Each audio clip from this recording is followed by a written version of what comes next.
June is Pride Month in the United States and nations around the world. A mix of celebration and protest, Pride draws attention to the LGBTQ+ community while advocating for their rights and freedoms. In 2025, more Americans than ever identify as LGBTQ+. But the rainbow colors of Pride, which have long been worn to show support for the cause, are conspicuously absent in corporate America this year. No longer are companies like IBM, Apple, and Paramount giving their logos a rainbow makeover in June, and corporate financial support for Pride Month events has cratered. Today on the Weekly Brief, we'll talk about how the Trump administration has helped kill corporate pride through both targeted policy and implicit threats. I'm your host, Nathan Stone. Welcome to the Politics of New America. Several large companies have pulled back on sponsorships for Pride events this year. New York City Pride reported about 20% of its corporate sponsors have dropped or reduced support, including heavy hitters like PepsiCo and Nissan. In St. Louis, Anheuser-Busch declined to sponsor Pride Fest, leaving organizers $150,000 short of last year's budget. In other cities, Pride events have lost about half of their budgets, including in Kansas City and Missouri. So how did this start? How did this happen? Well, when President Trump returned to office in January, he quickly started targeting LGBTQ+ rights, specifically transgender rights. He introduced executive orders that stopped people from being able to change the sex listed on their passport, removed transgender military troops, and stopped insurance programs that pay for gender-affirming care for transgender people, specifically minors.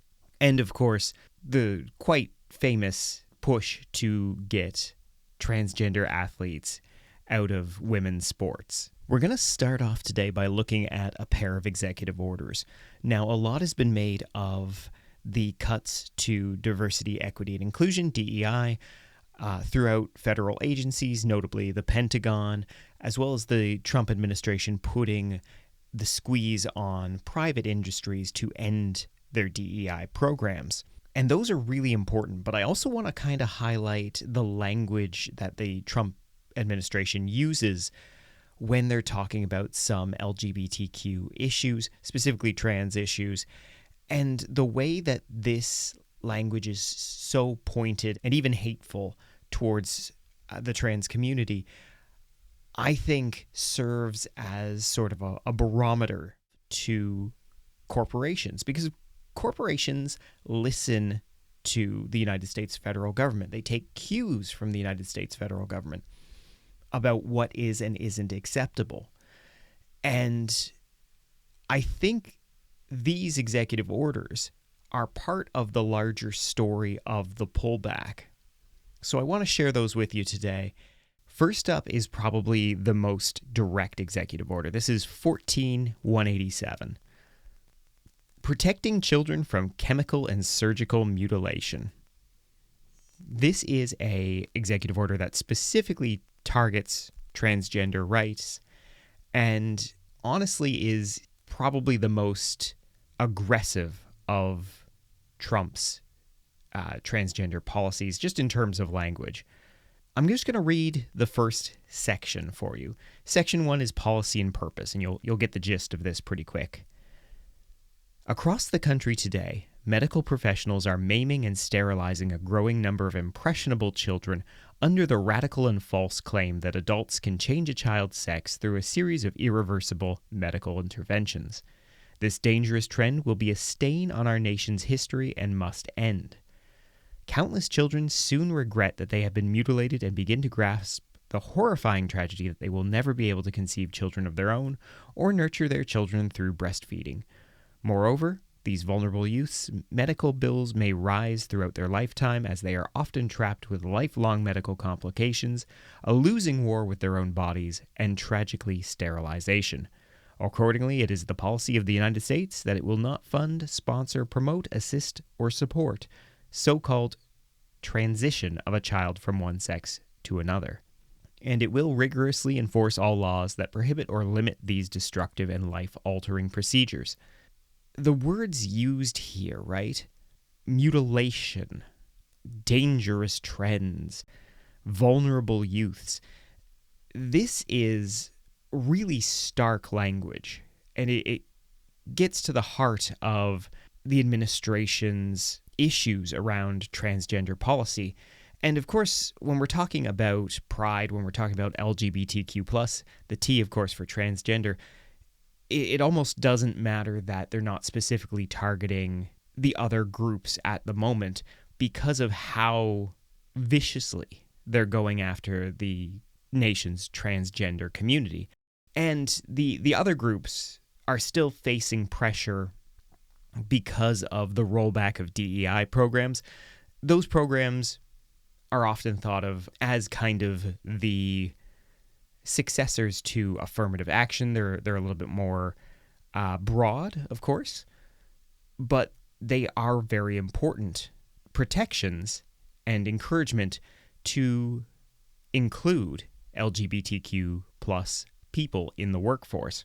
So we're focusing on trans here because transgender issues really strike a nerve with this administration, but it should be noted that they have kind of gone after everyone here. In that EO, we see how the administration looks at transitioning, and they see it as basically an abomination. Finally, March 7th, Executive Order 14235. This is Restoring Public Service Loan Forgiveness. Now, this shouldn't have anything to do with LGBTQ plus issues, but somehow they catch some strays in this one. To give you a little background, Congress established the Public Service Loan Forgiveness in 2007, and basically what it allowed you to do is if you entered the public service and you stayed there for 10 years of service while making 10 years worth of payments on your student loan, the rest of it could be forgiven. Now, part of this EO, as well as rolling back which people are eligible for loan forgiveness in this scheme, is a Section 2, which says which organizations are no longer able to do this.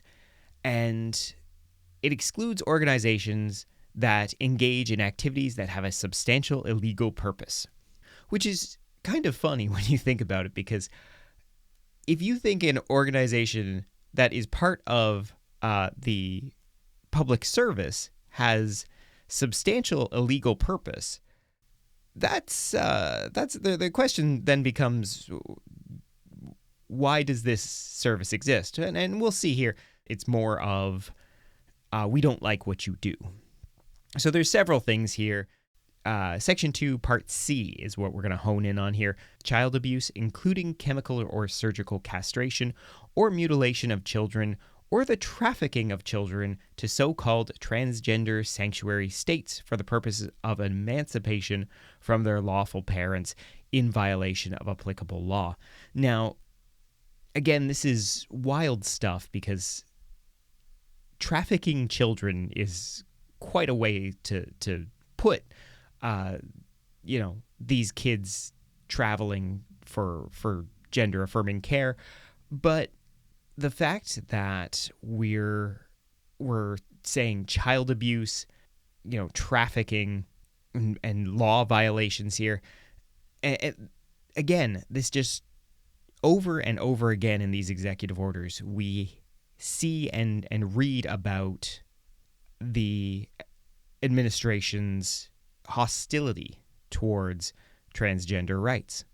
So executive orders like this don't affect companies directly, but what they do is they set a precedent of how the federal government looks at these specific issues.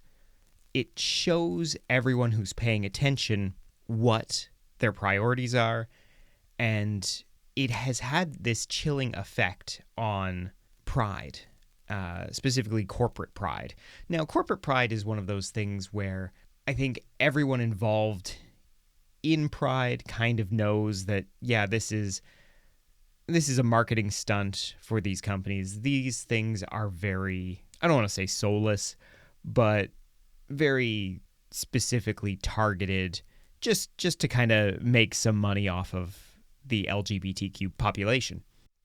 But it's also kind of important because, firstly, money is money in this case, right? And to run Pride events throughout June costs a lot of money, especially in big cities. So while the hearts might not be in the right place when it comes to corporate Pride, the money is still quite welcome. And also, for a lot of people, it's a canary in the coal mine situation. And what I mean by that is, when corporations started to feel comfortable supporting Pride and supporting other forms of activism as well, it was seen as a barometer for where we were as a society, and that, LGBTQ plus was gaining mainstream acceptance and becoming just a normal facet of life, which is kind of the whole goal, the whole point. And so now, as these companies draw back their plans, are we moving backwards on LGBTQ rights?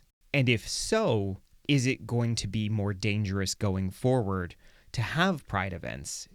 Should we expect that there's going to be more pushback, possibly more threats of violence, that kind of thing?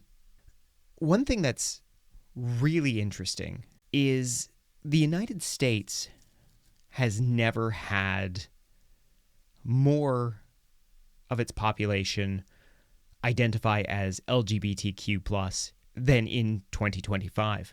A Gallup poll from February showed that the population that identifies as LGBTQ+ has risen to 9.3% of the population. So a stone's throw from 1 in 10 Americans, which is a huge number in a country of over 340 odd million people. What's incredible about it is that the proportion of people identifying as a non-heterosexual has nearly doubled since 2020 and has jumped from 3.5% since 2012.